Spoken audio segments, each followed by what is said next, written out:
എല്ലാവർക്കും ഈ വീഡിയോയിലേക്ക് സ്വാഗതം. ഇത് പാർട്ട് 3 ആണ്. ഉറക്കം സംബന്ധമായിട്ടുള്ള അസുഖങ്ങളെപ്പറ്റി. ഈ പാർട്ടിൽ നമ്മൾ പറയുന്നത് ഈ അസുഖം സംബന്ധിച്ച് ഉറക്കം സംബന്ധമായ അസുഖങ്ങളുടെ കൂടെ വരുന്ന വേറെ അസുഖങ്ങളും പിന്നെ ഇത് കാരണം വരുന്ന വേറെ ശാരീരിക കോംപ്ലിക്കേഷൻസിനെ പറ്റിയാണ്. ആദ്യമായിട്ട് ഡോക്ടർ ജോളി തോംസനോട് ചോദിക്കാനുള്ളത്, ഏതൊക്കെ കണ്ടീഷൻസാണ് സാധാരണഗതിയിൽ ഈ ഉറക്കം ഡിസോർഡേഴ്സുമായിട്ട് ബന്ധപ്പെട്ട് കാണാറുള്ളത്?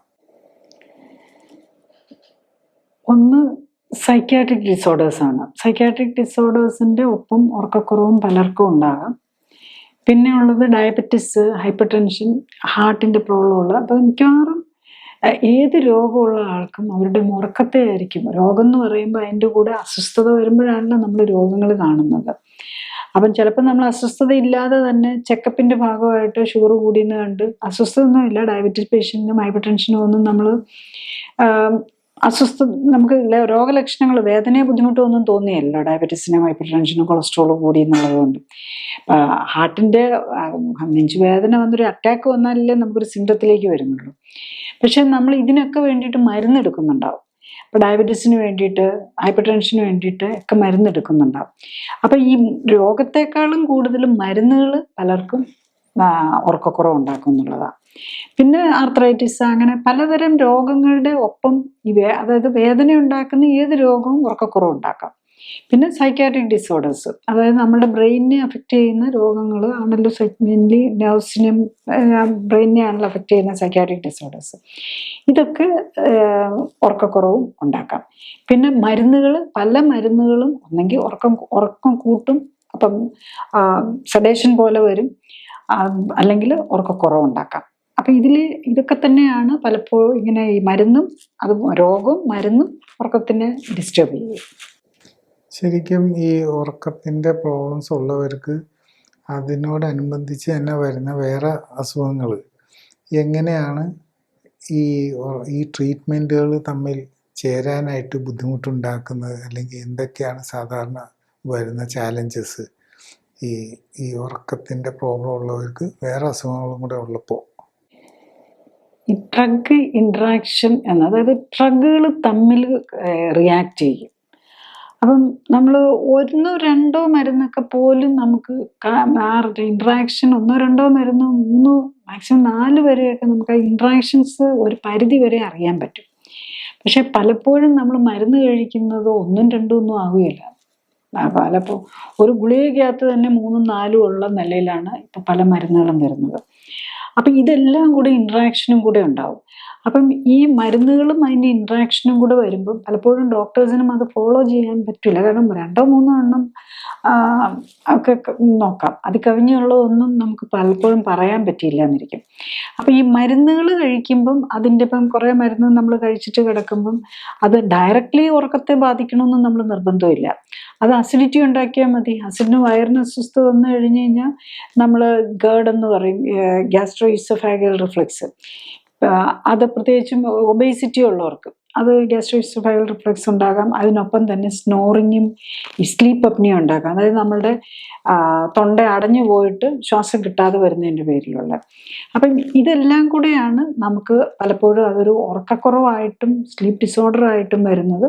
അപ്പം നമ്മൾ ലോങ് ടൈം മരുന്നും കൂടെ കഴിക്കുമ്പം അതിൻ്റെ പകലുറക്കവും വരും, രാത്രിയിലെ ഉറക്കം ചിലപ്പം ശരിയായില്ല എന്നും വരും. ഇപ്പം സ്ലീപ്പ് അപ്നിയ ഉള്ള ഒരാൾക്ക് ഉറക്കക്കുറവിന് നമ്മൾ ഈ സ്ലീപ്പിംഗ് പില്ല് പോലെയുള്ളത് കഴിച്ചിട്ട് കാര്യമില്ല. കാരണം അത് മാത്രമല്ല, അവർക്കത് ഡേഞ്ചറസാണ്. കാരണം ബ്രെയിനിനെ മരവിപ്പിക്കുന്ന മരുന്നുകൾ എന്ന് പറയാം ശരിക്കും ഈ സ്ലീപ്പിംഗ് പിൽസ് പോലെ സെഡേറ്റീവ്സ് എല്ലാം ബ്രെയിനിനെ മരവിപ്പിക്കുകയാണ് ചെയ്യുന്നത്. അപ്പം ബ്രെയിനിനെ മരവിപ്പിച്ച് കഴിഞ്ഞ് കഴിഞ്ഞാൽ നമ്മൾ ഉള്ള അലേർട്ട്നെസ്സും കൂടെ പോവുകയാണ്. അപ്പം നമ്മൾ കൂടുതൽ ബ്രെയിനിന് എഫേർട്ട് എടുത്ത് നമ്മൾ ഉറക്കത്തിൽ നിന്ന് എഴുന്നേൽപ്പിക്കാൻ തന്നെ പറ്റാതെ വരും. അവർക്ക് ഈ സ്ലീപ്പ് അപ്നിയ വന്നു കഴിഞ്ഞാൽ അത് ഓവർകം ചെയ്യാൻ ബുദ്ധിമുട്ട് വരും. അപ്പം അതുകൊണ്ട് ഓവർ വെയ്റ്റും ഓർക്കം വെല്ലിയും സ്ലീപ്പ് അപ്നിയും ഒക്കെ ഉള്ളവർ സ്ലീപ്പിംഗ് പിൽസ് ഉപയോഗിക്കുന്നത് കൂടുതൽ കെയർഫുൾ ആവണം. സാധാരണ ഇപ്പോൾ ഇങ്ങനത്തെ ഉറക്കം സംബന്ധമായിട്ടുള്ള അസുഖങ്ങളുള്ളവർ അത് ട്രീറ്റ് ചെയ്യാതെ കൊണ്ട് നടക്കുകയൊക്കെ ചെയ്യും. എന്താ കാര്യം എന്ന് വെച്ചാൽ അവർ ഓർക്കും ഇത് ആഫ്റ്റർ ഓൾ ഉറക്കത്തിൻ്റെ ഒരു ഇഷ്യൂ ആണല്ലോ. അപ്പോൾ അങ്ങനെ കണ്ടിന്യൂ ചെയ്താൽ സാധാരണ എന്ത് കോംപ്ലിക്കേഷൻസ് ഒക്കെയാണ് കാണാറ്? ഉറക്കക്കുറവ് മാത്രമാണെങ്കിൽ അവർക്ക് സെൽഫായിട്ട് നോക്കുക. ഉറക്കം സ്ക്രീൻ ടൈം നമ്മളിപ്പോൾ കമ്പ്യൂട്ടറൊക്കെ കണ്ടിരുന്ന് സമയം അവർ പ്രോപ്പർലി ഉറങ്ങാതാകുന്നതാണോ എന്ന്. കാരണം ഇപ്പം നമ്മുടെ നാച്ചുറൽ റിതംസ് എല്ലാം മാറിയല്ലോ. ഇലക്ട്രിസിറ്റി വന്നു, അപ്പോൾ തന്നെ രാത്രി ലൈറ്റ് വന്നപ്പോഴേക്കും കാര്യങ്ങൾ ചേഞ്ച് ചെയ്തു. പിന്നെ നമുക്ക് ടി വി വന്നു, വീണ്ടും കാര്യങ്ങൾ ലേറ്റ് ആയിട്ടിരുന്ന് ടി വി കാണുന്ന കാര്യം വന്നു. ഇപ്പം നമ്മുടെ സ്മാർട്ട് ഫോണും കമ്പ്യൂട്ടറൂടെ വന്നു കഴിഞ്ഞപ്പം നമ്മളുടെ ഉറക്കത്തിൻ്റെ ഋതം എല്ലാം തെറ്റിക്കിടക്കുകയാണ്. അപ്പം അങ്ങനെ വരുമ്പോൾ നമ്മൾ ചിലർ 2 മണിക്കൂർ ടി വിയോ സിനിമയോ ഒക്കെ കണ്ടിരുന്നിട്ട് 2 hours ഒക്കെ സ്ലീപ്പും കഴിഞ്ഞ് പിന്നെ വർക്കും ഇതും എല്ലാം കൂടെ വന്നു കഴിയുമ്പോൾ നമ്മളുടെ ബ്രെയിനിൻ്റെ റെസ്റ്റ് കിട്ടാതെ വന്നിട്ട് ഏറ്റവും പ്രധാനം നമ്മൾ ഉറക്കം ശരിയായില്ലെങ്കിൽ നമുക്ക് സൈക്യാട്രിക് ഡിസോർഡേഴ്സ് തന്നെ വരുമെന്നുള്ളതാണ്. അതുകൂടാതെ പ്രഷർ കൂടും, ഡയബറ്റീസ് വരാനുള്ള സാധ്യത കൂടും. പിന്നെ ഇതെല്ലാം ഒബേസിറ്റി, ഉറക്കക്കുറവ് വരുന്നത് തന്നെ വെയിറ്റ് ഗെയിനിന് കാരണമാകും എന്നുള്ളതാണ്. അപ്പം നമ്മൾ ഉറക്കക്കുറവ് ഇരിക്കുമ്പോൾ മിക്കവാറും ഈ ടി വി ഒക്കെ കണ്ടിരിക്കുമ്പോൾ എക്സ്ട്രാ ഫുഡും കൂടെ കഴിക്കും. നമ്മൾ പണ്ടൊക്കെ 3 നേരം കഴിച്ചിരുന്നു, ഇപ്പം 5 നേരം, പിന്നെ കുറേ സ്നാക്കും എല്ലാം കൂടെയാണ്. അപ്പം നാച്ചുറലി ഓവർ വെയിറ്റ് വരും. അപ്പം ഓൾറെഡി ഉറക്ക പ്രശ്നങ്ങളുണ്ട്, അതിൻ്റെ കൂടെ വീണ്ടും ഓവർ വെയിറ്റ് വരാനുള്ള സാധ്യത കൂടുതലാണ്. വെയിറ്റ് കൂടുന്നതനുസരിച്ച് സ്ലീപ്പ് അപ്നിയ, അതായത് നമ്മളുടെ എയർ ഫ്ലോ ഒബ്സ്ട്രക്ഷൻ മൂലമുള്ള പ്രശ്നങ്ങളിലേക്കും സ്ലീപ്പ് പ്രശ്നങ്ങളിലേക്കും വരാം. ഇതെല്ലാം നമ്മൾ മെറ്റബോളിക് സിൻഡ്രോം, അതായത് നമ്മളുടെ ബോഡി ഒരു കെമിക്കൽ റിയാക്ഷൻസ് വെച്ചാണ് നമ്മുടെ ബോഡി മെയിൻറ്റെയിൻ ചെയ്യുന്നത്. അപ്പോൾ അതിനെയാണ് നമ്മൾ മെറ്റബോളിസം എന്ന് പറയുന്നത്. അപ്പോൾ ഈ മെറ്റബോളിസത്തിനെ അഫക്റ്റ് ചെയ്യുന്ന മെറ്റബോളിക് സിൻഡ്രോമിൽ വരുന്നതാണ് ഡയബറ്റീസ്, ഹൈപ്പർ ടെൻഷൻ, ഡിസ്ലൈപ്പിഡീമിയ അല്ലെങ്കിൽ കൊളസ്ട്രോള്, ഹാർട്ട് ഡിസീസ്, പിന്നെ നമ്മുടെ ഫാറ്റി ലിവർ, അങ്ങനെ ഓരോരോ രോഗങ്ങളായിട്ട് നമുക്ക് വന്നുകൊണ്ടിരിക്കും എന്നുള്ളതാണ്. അപ്പോൾ ഉറക്കം കുറഞ്ഞാൽ നമ്മളതിനൊരു സീരിയസ് ഇതായിട്ട്, കാരണം ഉറക്കം നമുക്ക് ഏറ്റവും അത്യാവശ്യമുള്ള ഘടകമാണ്. ഭക്ഷണവും വ്യായാമവും പോലെ ഉറക്കവും എസെൻഷ്യലാണ്. അതുപോലെ തന്നെ ഭക്ഷണവും വ്യായാമവും തെറ്റിയിട്ടുണ്ടെങ്കിൽ ഉറക്കക്കുറവും കൂടുതലും ഒക്കെ വരാനുള്ള സാധ്യതയുണ്ട്. ശരിക്കും നമ്മൾ ഈ ഉറക്ക സംബന്ധമായിട്ടുള്ള അസുഖങ്ങൾക്ക് ട്രീറ്റ്മെൻറ്റ് എന്ന് പറയുമ്പോൾ ഏറ്റവും കോമൺ ആയിട്ട് കേൾക്കുന്നത് സെഡേറ്റീവ്സ് ആണ്. ഉറക്കമില്ലായ്മ ഉണ്ടെങ്കിൽ സെഡേറ്റീവ്സ് കൊടുക്കുക, അപ്പം അത് വെച്ച് മാനേജ് ചെയ്യാന്നുള്ളതാണ്. അതുപോലെ തന്നെ കോമൺ ആയിട്ട് വരുന്നതാണ് ഈ ഉറക്കം സംബന്ധമായിട്ട് ഈ ശ്വസിക്കാനുള്ള ബുദ്ധിമുട്ടുള്ളവർക്ക് ഈ CPAP കൊടുക്കുക. അപ്പം CPAP വെച്ച് അത് മാനേജ് ചെയ്യുക. പക്ഷേ ഇതേപോലെ തന്നെ പറഞ്ഞ് കേൾക്കാറുണ്ട്, ഈ സെഡേറ്റീവ്സ് കൊടുക്കുമ്പോൾ വളരെ സൂക്ഷിക്കണം. ഈ CPAP യൂസേജ് ചെയ്യുമ്പോഴും അതും കുറേയൊക്കെ നമുക്ക് പല കാര്യങ്ങളും ശ്രദ്ധിച്ച് വേണം ചെയ്യാനായിട്ട്. അപ്പം ശരിക്ക് ഈ സെഡേറ്റീവ്സോ CPAPോ യൂസ് ചെയ്യുന്നവർ പൊതുവെ അറിയേണ്ട കാര്യങ്ങൾ എന്താ? സെഡേറ്റീവ് യൂസ് ചെയ്യുന്നത് യൂഷ്വലി ഡോക്ടേഴ്സ് വളരെ കുറവാണ് ഇപ്പോൾ കൊടുക്കുന്നത്. കൂടുതലും സൈക്യാട്രിക് അല്ലെങ്കിൽ ഫിസിഷ്യൻസ്, അങ്ങനെ നമ്മൾ ലോങ് ടൈം ആയിട്ട് സെഡേറ്റീവ്സ് വളരെ കുറവാണ്. കാരണം അതെല്ലാം സ്പെഷ്യൽ കാറ്റഗറി ഓഫ് മെഡിസിനിലാണ് വരുന്നത്. അപ്പോൾ അത് മിക്കവാറും സൈക്യാട്രിസ്റ്റ് അല്ലെങ്കിൽ ഫിസിഷ്യൻ പോലെയുള്ളവരായിരിക്കും കൊടുക്കുന്നത്. അപ്പം നമ്മൾ ഈ സെഡേറ്റീവ് മെഡിസിൻസ് എടുക്കുന്നവർ ഒന്നും മനസ്സിലാക്കേണ്ട, നമ്മൾ എടുക്കേണ്ട അത്യാവശ്യമാണ്. ഇപ്പം ഉറങ്ങാൻ പറ്റുന്നില്ല, നമുക്ക് എടുക്കാതെ പറ്റില്ലല്ലോ. അപ്പോൾ പിറ്റേ ദിവസം നമ്മൾ വണ്ടി ഓടിക്കുക, അല്ലെങ്കിൽ അങ്ങനത്തെ ഒരു സാഹചര്യത്തിൽ വണ്ടി ഓടിക്കുക, ഇങ്ങനത്തെ വന്നുണ്ടെങ്കിൽ നമ്മൾ വണ്ടി ഓടിക്കാൻ പാടില്ല അത്തരം മരുന്ന് എടുത്തുകൊണ്ടിരിക്കുന്നവർ. ഈവൻ ഈ അലർജിക്ക് വേണ്ടിയിട്ടുള്ള പലതരം മരുന്നുകളും സെഡേഷനും ഉണ്ടാക്കും. അത് ശരിക്കും ഉറക്കത്തിന് വേണ്ടിയല്ല, പക്ഷേ ഉറക്കം ഉണ്ടാക്കും. അവർ പോലും അത് സൂക്ഷിക്കണം. വണ്ടി ഓടിക്കുക, മെഷീൻ ഹാൻഡിൽ ചെയ്യുക ഒക്കെ ചെയ്യുമ്പോൾ സൂക്ഷിക്കുക. പിന്നെ CPAP മെഷീൻ ആണെങ്കിലും അത് കറക്റ്റായിട്ട് ഉപയോഗിക്കാൻ പഠിച്ചിട്ട് വേണം നമ്മൾ ഉപയോഗിക്കാനായിട്ട്.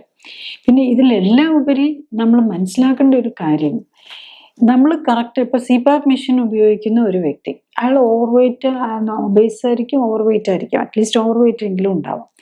അവരൊരു 10-15 കിലോ ഡയറ്റും എക്സസൈസും ചെയ്ത് 10-15 കിലോ കുറച്ചാൽ അവർക്ക് CPAP മെഷീൻ മാറ്റി സുഖമായിട്ട് കിടന്ന് ഉറങ്ങാവുന്നേ ഉള്ളൂ. CPAP മെഷീൻ വെച്ച് ഉറങ്ങാന്നുള്ളത് അത്ര കംഫർട്ടബിൾ അല്ലല്ലോ. പലർക്കും CPAP വെച്ച് ഉറങ്ങാൻ പറ്റൂല.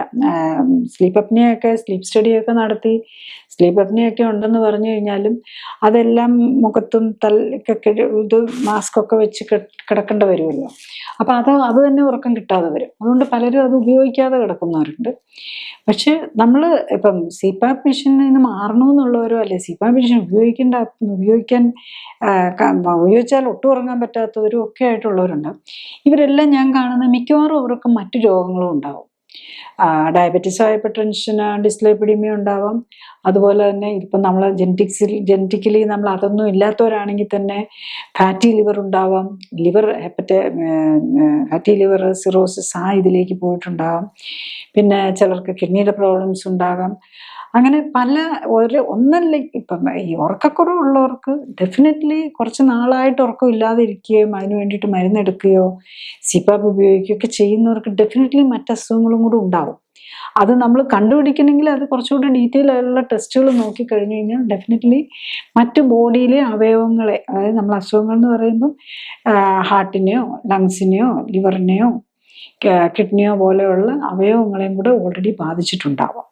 അപ്പം ബ്രെയിനാണല്ലോ നമ്മൾ എല്ലാത്തിനെയും കൺട്രോൾ ചെയ്യുന്നത്. ഉറക്കക്കുറവോ അല്ലെ കൂടുതലോ രണ്ടും ബ്രെയിനെയാണ് ബാധിക്കുന്നത്. അപ്പോൾ അത് ഹോൾ ബോഡിക്ക് അതിൻ്റെ ഒരു ഇമ്പാക്റ്റ് വരും എന്നുള്ളത് മനസ്സിലാക്കുക.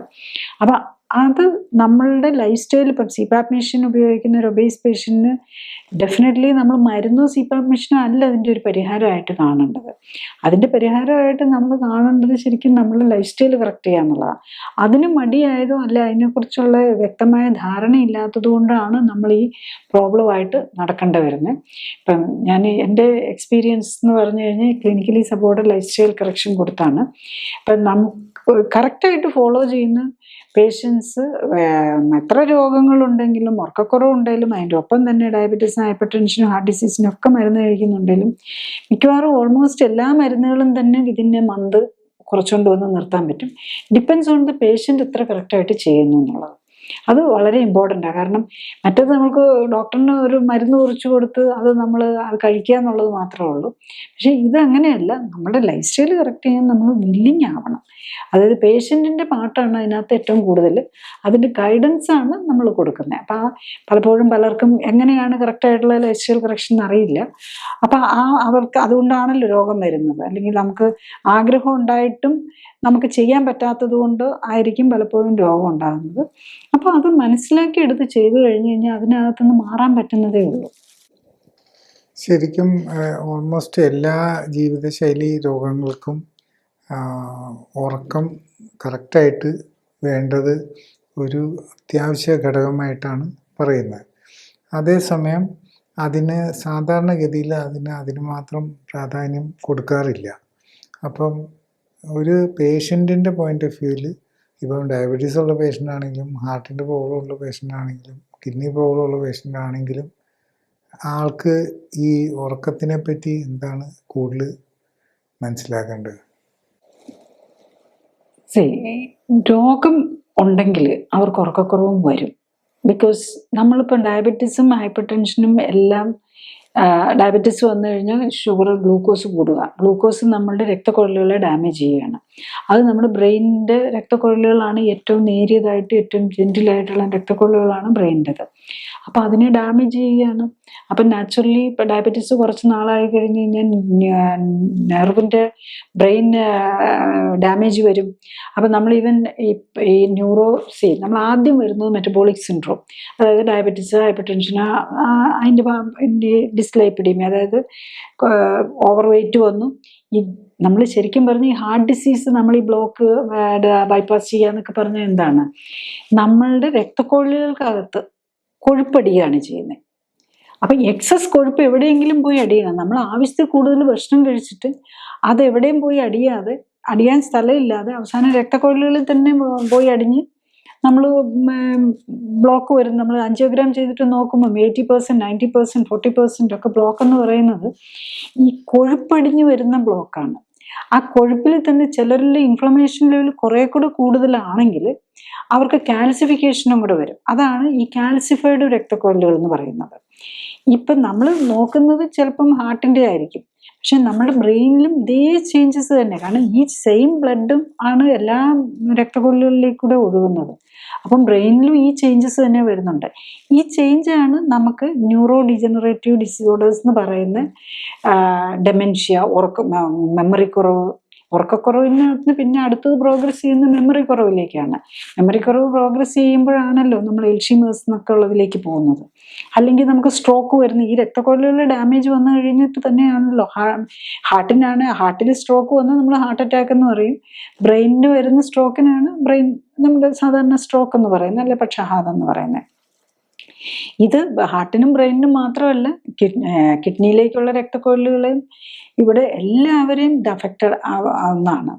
അപ്പൊ എല്ലാ രക്തക്കൊഴലുകളും നമുക്ക് എപ്പോഴും രോഗത്തിന്റെ തുടക്കം അല്ലെങ്കിൽ ഈ കൊളസ്ട്രോളും ഷുഗറും പ്രഷറും എല്ലാം നമ്മുടെ രക്തക്കൊഴലുകളെയാണ് ബാധിക്കുന്നത്. അപ്പൊ രക്തക്കൊഴലുകൾ നമ്മളുടെ ബ്രെയിനിൽ ആണ് ഏറ്റവും കൂടുതൽ സർക്കുലേഷൻ നന്നായിട്ട് പോകുന്നൊരു ഏരിയ ആണ് ബ്രെയിന്. അപ്പം ബ്രെയിനിനെ ബാധിച്ചു എന്നുള്ള നമ്മളുടെ രോഗങ്ങൾ നമ്മുടെ രക്തക്കൊഴലുകളെ, നമ്മുടെ ന്യൂട്രീഷൻ ഡെഫിഷ്യൻസി ഓർ എക്സസ്, ഇതൊക്കെ ബ്രെയിനിനെ ബാധിച്ചിട്ടുണ്ട് എന്നുള്ളതിൻ്റെ ലക്ഷണമായിട്ട് വേണം നമ്മൾ ഉറക്കക്കുറവിനെ കാണാൻ.